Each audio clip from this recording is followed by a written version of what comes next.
어머니는 이제 짐이에요. 저희 인생 발목만 잡으시잖아요. 그때 영희의 입술이 굳게 다물리더니 곧 차갑게 풀렸다. 짐이라고? 좋아. 그럼 내가 직접 사라져 주마. 하지만 내 집은 내 것이 아니다. 집은 텅 비어 있었다. 낡은 장롱 하나도 남아있지 않았다. 거실 벽에는 오래 걸려 있던 가족 사진 자국만 희미하게 남아 있었고 그 빈자리 위로 빛바랜 햇살이 스며들고 있었다. 영희는 천천히 집안을 한 바퀴 둘러본 뒤 미소를 지었다. 평생 아들 키우고 집안일 하고 내 청춘 다 바쳤다. 그런데 돌아온 말은 짐이라니. 새벽 5시 영희의 하루가 시작되었다.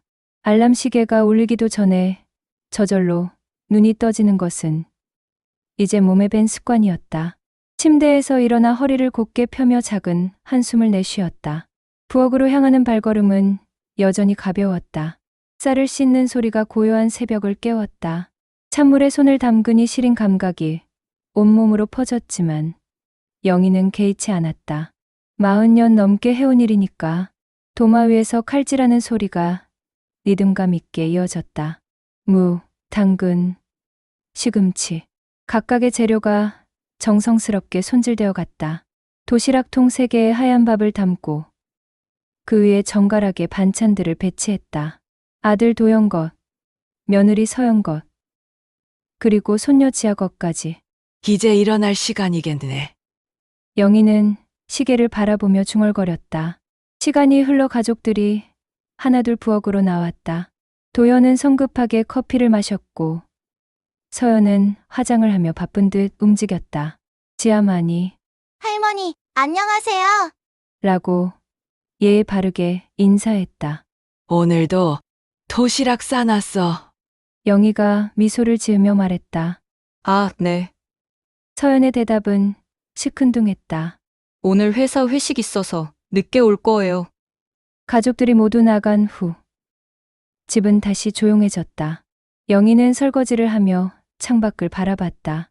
아파트 단지 사이로 보이는 하늘이 맑았다. 저녁 무렵 서연이 퇴근하자마자 얼굴을 찌푸렸다. 어머니, 오늘 제 친구들이 와요. 거실에 앉아 계시지 마시고 방에 좀 들어가 계세요. 영희의 손이 잠시 멈췄다. 물기를 묻힌 손을 앞치마에 천천히 닦으며 고개를 끄덕였다. 그래. 알았어. 방으로 들어가며 영희는 속으로 중얼거렸다. 내 집인데 왜 내가 숨어야 하지? 하지만 그 말은 끝내 입 밖으로 나오지 않았다. 문을 닫고 침대에 앉아 있는 영희의 마음 한구석에서 작은 균열이 시작되고 있었다. 평온해 보이는 일상 아래에서 무언가가 조용히 깨져가고 있었다. 며칠이 지나도 영희의 마음속 균열은 아물지 않았다. 오히려 점점 더 벌어지는 것만 같았다. 저녁 식탁에는 오늘도 영희가 정성스럽게 차린 음식들이 가득했다. 된장찌개, 생선구이, 나물 3가지. 예전 같으면 가족들이 맛있다며 칭찬을 아끼지 않았을 밥상이었다. 하지만 이제는 달랐다. 도연은 스마트폰을 보며 밥을 먹었고 서연은 무표정한 얼굴로 젓가락질만 했다. 지아만이 할머니가 해주신 밥이 제일 맛있어요. 라고 말했지만 그마저도 어른들의 차가운 분위기에 금세 조용해졌다. 서연이 슬쩍 도연을 바라보더니 조심스럽게 운을 뗐다. 도연 씨, 이번 주말에 시간 좀 내서 이야기해요. 무슨 이야기? 집 담보 대출 말이에요. 이젠 정말 더는 못 버티겠어요. 도연은 젓가락을 내려놓았다. 잠시 망설이더니 어머니를 바라봤다. 엄마, 우리 상황을 아시잖아요. 회사가 정말 어려운데 이번 투자 기회를 놓치면 다시는 기회가 없을 것 같아요. 영희의 손이 떨렸다. 숟가락을 천천히 내려놓으며 말했다. 이 집은 내 마지막 지푸라기야. 너희 마음대로 할 수 있는 게 아니야. 그때 서연이 깊은 한숨을 내쉬며 말했다. 어머니, 솔직히 말씀드릴게요. 서연의 목소리에는 더 이상 예의도 존경도 담겨 있지 않았다. 이제 어머니는 저희에게 짐이에요. 저희 인생의 발목만 잡으세요. 그 말은 날카로운 칼날처럼 영희의 가슴을 깊숙이 찔렀다. 숨이 막혔다. 심장이 쿵쾅거렸다. 서연아, 도연이 당황하며 아내를 말렸지만 이미 화살은 날아간 후였다. 짐이라고 했니? 영희의 목소리는 떨렸다. 하지만 분노가 아니었다. 깊은 상처였다. 내가 평생 너희를 위해 살아왔는데 식탁은 순식간에 얼어붙었다. 지아가 겁에 질린 표정으로 할머니를 바라봤다. 서연은 고개를 돌렸다. 미안하다는 말은 끝내 나오지 않았다. 영희는 천천히 자리에서 일어났다. 등이 구부정해 보였다. 72년을 살아오며 처음으로 자신이 정말 짐처럼 느껴지는 순간이었다. 그날 밤 영희는 잠을 이룰 수 없었다. 천장을 바라보며 서연의 말을 되새겼다. 짐, 내가 정말 짐일까? 그날 밤은 유난히 길게 느껴졌다. 영희는 침대에 누워 천장의 작은 얼룩을 바라보고 있었다. 서연의 말이 계속해서 귓가에 맴돌았다. 짐이라고 했어. 눈물이 볼을 타고 흘러내렸다. 닦아내려다가 그냥 두었다. 이런 밤에는 눈물마저 친구 같았다. 새벽 2시쯤 방문이 살짝 열렸다. 작은 발걸음 소리가 들려왔다. 할머니, 지아였다. 아이는 어둠 속에서 할머니 침대 가장자리에 조심스럽게 앉았다. 할머니, 안 주무세요? 영희는 손등으로 눈물을 닦고 몸을 일으켰다. 지아야, 왜 안 자니? 내일 학교 가야 하는데. 지아는 잠시 망설이더니 떨리는 목소리로 말했다. 할머니, 오늘 아빠랑 엄마가 할머니 모르게 이야기하는 걸 들었어요. 영희의 가슴이 철렁 내려앉았다. 뭐라고 했니? 아빠가 할머니 집만 없어지면 모든 게 해결된다고 했어요. 그리고 엄마는 지아의 목소리가 더욱 작아졌다. 할머니가 빨리 어디론가 가버렸으면 좋겠다고 했어요. 그 말을 듣는 순간 영희의 마음속에서 무언가가 완전히 무너져 내렸다. 동시에 지금까지 느껴보지 못한 차가운 분노가 솟아올랐다. 영희는 지아의 작은 손을 잡았다. 지아야, 할머니가 물어볼게. 너는 할머니가 짐이라고 생각하니? 아니에요. 지아가 목소리를 높였다. 할머니는 세상에서 제일 좋은 사람이에요. 할머니가 해주시는 밥도 맛있고, 할머니 품도 따뜻해요. 영희는 아이를 꼭 끌어안았다. 그제야 마음속에서 확신이 섰다. 그래. 맞아. 영희는 지아를 재워보낸 후 창가에 앉았다. 아직 어둠이 짙었지만 동쪽 하늘 끝에서 희미한 빛이 새어나오고 있었다. 이 집은 내 피와 땀으로 지어 올린 집이야. 영희는 중얼거렸다. 40년 전 시장에서 김밥을 팔아 모은 돈으로 산 이 집. 너희들이 쉽게 가져갈 수는 없어. 새벽 공기가 차가웠지만 영희의 마음은 오히려 뜨거워졌다. 그동안 참고 또 참아왔다. 며느리 눈치를 보고 아들에게 미안해하며 살았다. 하지만 이제는 달랐다. 더 이상 당하고만 살 수는 없어. 영희의 눈빛이 변했다. 절망의 끝에서 찾은 것은 굴복이 아니라 결심이었다. 해가 떠오르자 영희는 침대에서 일어나 옷을 갈아입었다. 오늘은 평소보다 더 단정하게 차려입었다. 거울 속에 자신을 바라보며 작게 미소 지었다. 이제 시작이야. 일주일 후 기회가 왔다. 엄마, 서연이랑 제주도로 여행 가려고 해요. 사흘 정도 비울 거예요. 도연이 가방을 챙기며 말했다. 서연은 화장품을 파우치에 넣으며 덧붙였다. 지아는 친구 집에서 자기로 했어요. 어머니 혼자 계셔도 괜찮으시죠? 영희는 고개를 끄덕였다. 표정은 평온했지만 가슴 속에서는 심장이 빠르게 뛰고 있었다. 그래. 조심히 다녀와라. 가족들이 모두 집을 나선 후 영희는 잠시 거실에 앉아 있었다. 고연집 안에서 벽시계 소리만 똑딱똑딱 울렸다. 이제 됐다. 영희는 일어나 옷장에서 가장 정중한 옷을 꺼내 입었다. 거울 앞에서 머리를 단정히 빗고 평소 쓰지 않던 립스틱까지 발랐다. 오늘은 특별한 날이니까 가방에서 도장과 신분증을 확인한 후 영희는 집을 나섰다. 부동산 사무실은 아파트 단지 입구에 있었다. 평소에 지나다니며 자주 봤던 곳이었다. 유리문을 밀고 들어서니 젊은 직원이 반갑게 맞았다.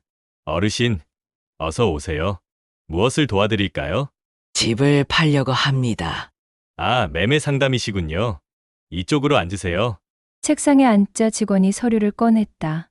주소가 어떻게 되시나요? 영희는 또박또박 자신의 집 주소를 말했다. 직원이 컴퓨터를 확인하더니 놀란 표情을 지었다.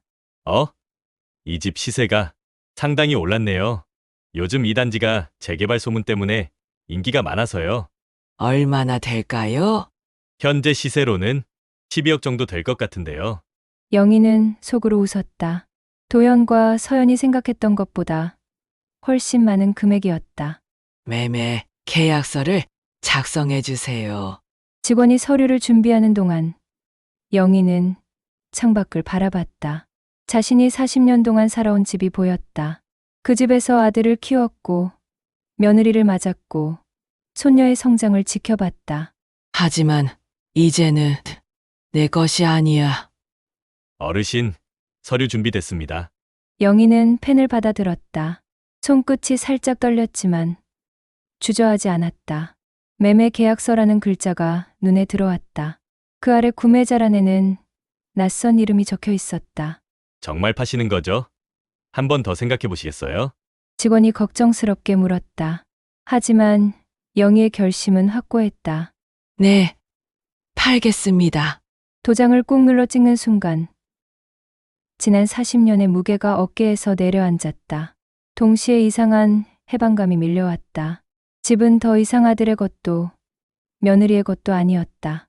그리고 이제 영희의 것도 아니었다. 부동산을 나서며 영희는 하늘을 올려다봤다. 구름 한 점 없는 맑은 하늘이었다. 이제 진짜 시작이다. 영희는 집으로 돌아가는 대신 카페에 들렀다. 평생 처음으로 혼자 마시는 아메리카노는 쓰면서도 달콤했다. 사흘 후 제주도에서 돌아온 도현과 서연은 현관문을 열자마자 얼어붙었다. 뭔가 이상한데? 평소 같으면 영희가 현관에서 맞아주었을 텐데 오늘은 조용했다. 거실로 들어서니 더욱 놀라운 광경이 펼쳐졌다. 소파가 없었다. TV도, 식탁도, 심지어 냉장고까지 모두 사라져 있었다. 텅 빈 거실에는 영희만이 강석 하나를 깔고 앉아 있었다. 엄마, 이게 무슨 일이에요? 도연이 소리쳤다. 목소리에 당황과 분노가 섞여 있었다. 영희는 차분히 고개를 들었다. 얼굴에는 이상할 정도로 평온한 미소가 떠 있었다. 왔구나. 여행은 잘 다녀왔니? 그게 중요한 게 아니잖아요. 집안 물건들이 왜 다 없어졌어요? 서연도 가방을 바닥에 내던지며 소리쳤다. 어머니 도둑이라도 든 거예요? 왜 신고 안 하고 그냥 앉아 계세요? 영희는 천천히 일어섰다. 도둑. 아니야. 내가 다 처리했어. 처리했다고요? 무슨 소리예요? 도연의 얼굴이 하얗게 질렸다. 불길한 예감이 들었다. 영희는 가방에서 서류 봉투를 꺼냈다. 여기 있다. 매매 계약서. 그 말을 듣는 순간 도연과 서연의 입이 동시에 벌어졌다. 매매 계약서라고요? 그래. 이 집을 팔았어. 뭐라고요? 서연이 서류를 낚아채듯 빼앗았다. 계약서를 훑어보던 그녀의 얼굴이 창백해졌다. 12억. 이런, 이 집이 12억이나 했다고요? 응, 너희가 생각했던 것보다 많이 올랐더라. 영희의 목소리는 담담했지만 그 속에는 차가운 만족감이 담겨 있었다. 도연이 서류를 보더니 고개를 흔들었다. 엄마, 이거 불법이에요. 저희 동의 없이 함부로 팔 수는 없어요. 동해? 영희가 비웃듯 말했다. 이 집은 내 명의였어. 내 마음대로 팔 권리가 있지. 그래도 가족인데. 가족, 영희의 눈빛이 차갑게 변했다. 나를 짐이라고 한 사람들에게 왜 미리 알려줘야 하지? 서연이 바들바들 떨며 소리쳤다. 어머니, 정말 너무하세요. 저희가 그런 말 한 적 있나요? 없다고? 영희가 또렷하게 말했다. 서연아, 내가 직접 했던 말이야. 어머니는 이제 짐이다. 저희 인생의 발목만 잡는다고? 그 말에 서연은 할 말을 잃었다. 영희는 계속해서 말했다. 그리고 도현아, 너도 마찬가지야. 할머니 집만 없어지면 모든 게 해결된다고 했지? 도연의 입이 바짝 말랐다. 그건 어떻게? 지아가 다 들었어. 영희는 의자에 다시 앉으며 말했다. 이제 됐다. 너희 소원 이뤄줬잖아. 집도 없어졌고 내가 발목 잡을 일도 없을 거야. 거실에는 정적이 흘렀다. 도연과 서연은 서로를 바라보며 말을 잇지 못했다. 영희만이 창밖을 바라보며 작게 미소 지었다. 마치 오랫동안 기다려온 순간이 드디어 온 것처럼. 도연이 주먹을 불끈 쥐며 소리쳤다. 엄마, 이건 말이 안 돼요. 법적으로 문제 삼을 거예요. 영희는 여전히 차분했다. 문제 삼아라. 이 집은 처음부터 끝까지 내 명이었으니까. 그래도 가족끼리 이렇게 할 수는 없잖아요. 서연이 떨리는 목소리로 외쳤다. 눈가에 눈물이 맺혔지만 그것이 슬픔인지 분노인지 알 수 없었다. 영희가 천천히 일어나 서연을 바라봤다. 가족, 서연아, 내가 나를 가족이라고 생각했니? 그건 내가 매일 새벽 5시에 일어나 밥을 하고 도시락을 쌀 때 내가 고마워한 적 있었나? 영희의 목소리가 점점 강해졌다. 내가 집안일을 도맡아 할 때 내가 한 번이라도 도와준 적 있었나? 서연은 입을 다물었다. 영희는 계속해서 말했다. 오히려 손님 온다고 방에 들어가라 했지. 마치 내가 부끄러운 존재라도 되는 양 말이야. 도연이 어머니와 아내 사이에 서며 말했다. 엄마, 우리도 힘들었어요. 회사 상황도 어렵고 아이 교육비며 생활비며. 힘들다고? 영희가 비웃었다. 그래서 내 집을 담보로 대출 받으려고 했던 거야? 그 순간 서연이 더 이상 참지 못하고 폭발했다. 맞아요. 전부터 계획했었어요. 도연이 놀라며 아내를 말렸다. 서연아, 그만해.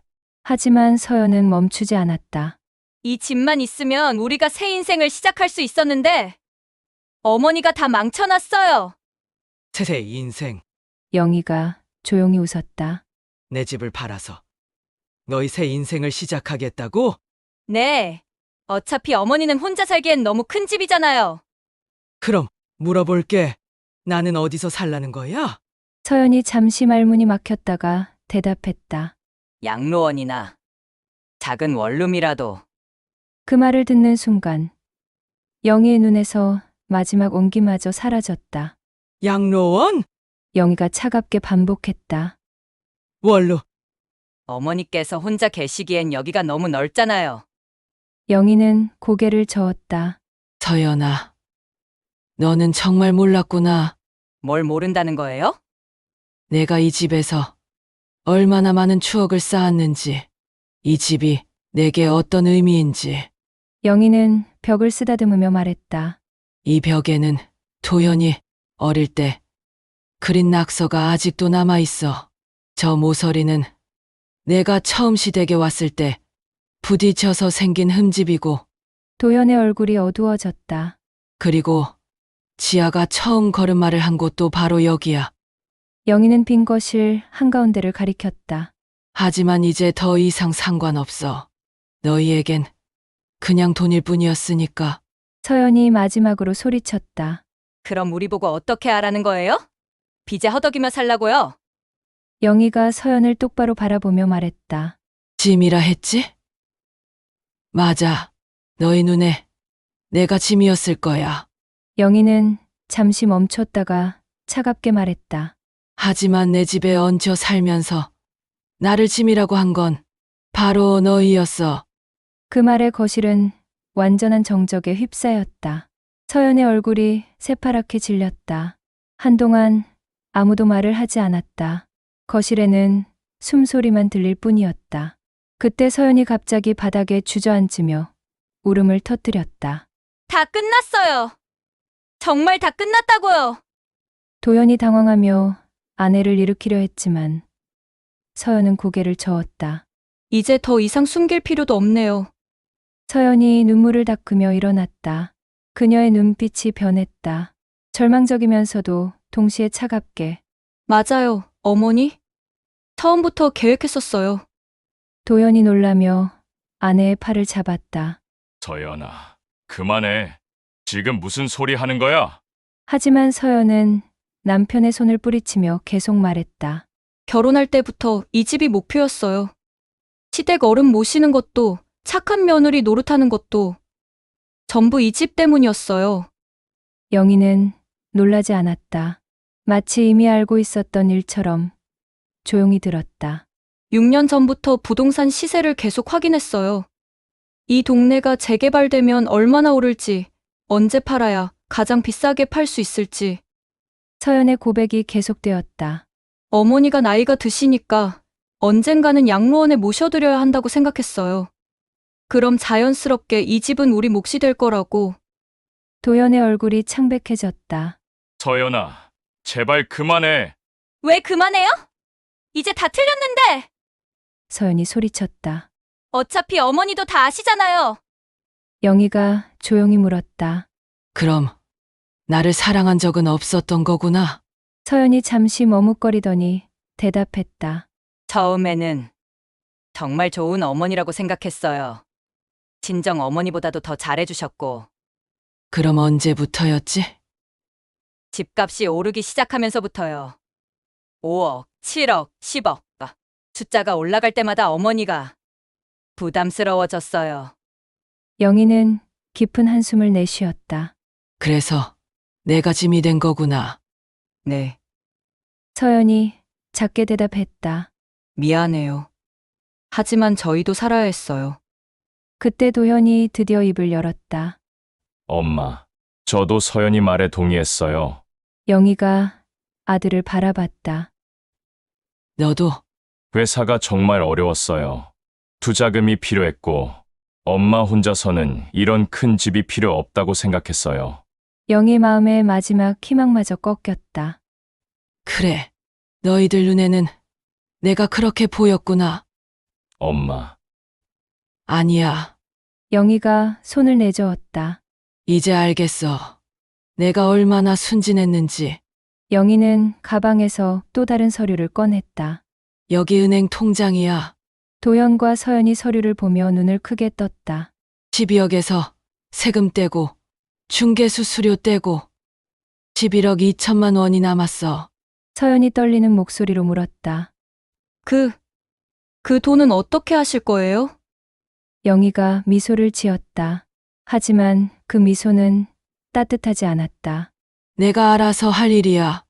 더 이상 너희와는 상관없는 돈이니까. 어머니, 그래도 그래도 뭐? 영희가 날카롭게 말했다. 지민, 내가 뭘 어떻게 하든 상관없잖아. 거실은 다시 조용해졌다. 하지만 이번엔 다른 종류의 정적이었다. 모든 것이 끝났다는, 돌이킬 수 없다는 절망적인 침묵이었다.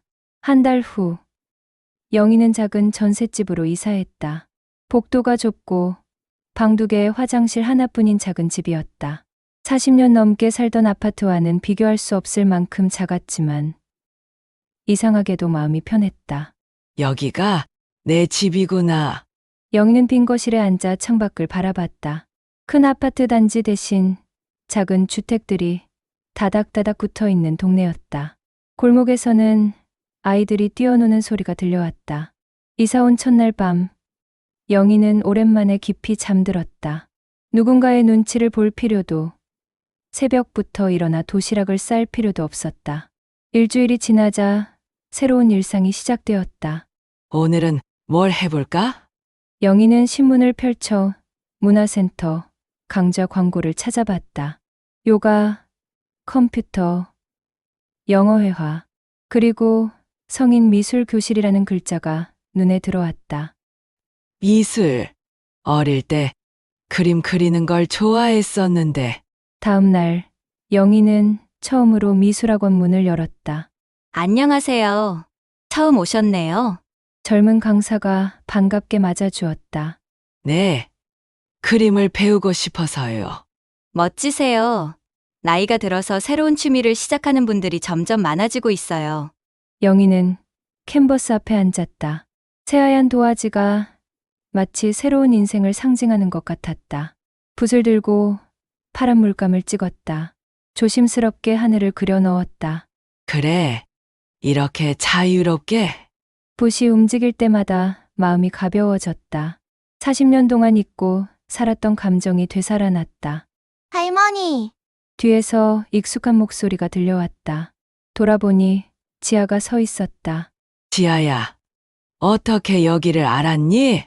엄마가 주소 알려줬어요. 할머니 보고 싶어서 왔어요. 영희는 붓을 내려놓고 손녀를 꼭 끌어안았다. 할머니, 여기 집 어때요? 좁지 않아요? 아니야. 오히려 좋아. 내가 원하는 대로 살 수 있거든. 지아가 영희의 그림을 보며 감탄했다. 와, 할머니 그림 정말 예뻐요. 하늘이 진짜 하늘 같아요. 영희는 미소 지었다. 지난 몇 달 동안 한 번도 짓지 못했던 진짜 미소였다. 지아야, 할머니가 물어볼게. 아빠, 엄마는 어떻게 지내니? 지아의 표정이 어두워졌다. 요즘 자주 싸워요. 돈 때문에. 아빠는 회사에서 잘렸고, 엄마는 계속 화내요. 그래도 너는 괜찮지? 네, 저는 괜찮아요. 할머니만 건강하면 돼요. 영희는 지아의 머리를 쓰다듬었다. 할머니는 이제 정말 괜찮단다. 해가 저물어 가자 지아가 일어났다. 할머니, 저 집에 가봐야 해요. 숙제도 해야 하고. 그래, 조심히 들어가거라. 지아가 문을 나서며 돌아보더니 말했다. 할머니, 집 없어져도 괜찮아요. 전 할머니랑 있는 게 더 좋아요. 그 말을 듣는 순간 영희의 눈시울이 붉어졌다. 아이를 다시 한번 꼭 끌어안으며 속삭였다. 고마워. 지아야, 할머니도 너랑 있을 때가 제일 행복해. 지아가 떠난 후 영희는 다시 그림 앞에 앉았다. 파란 하늘에 흰 구름을 그려 넣으며 중얼거렸다. 그래, 이제부터는 내가 내 인생의 주인이다. 그 미소는 지난 72년 동안 한 번도 짓지 못했던 진짜 자유의 미소였다. 여러분은 어떻게 생각하시나요? 평생 가족을 위해 헌신했는데 돌아온 게 대신이라면, 여러분이라면 어떤 선택을 하시겠습니까? 여러분의 생각을 댓글로 남겨주세요. 그리고 이 이야기가 마음에 와닿았다면 좋아요와 구독으로 함께 해주시면 큰 힘이 됩니다.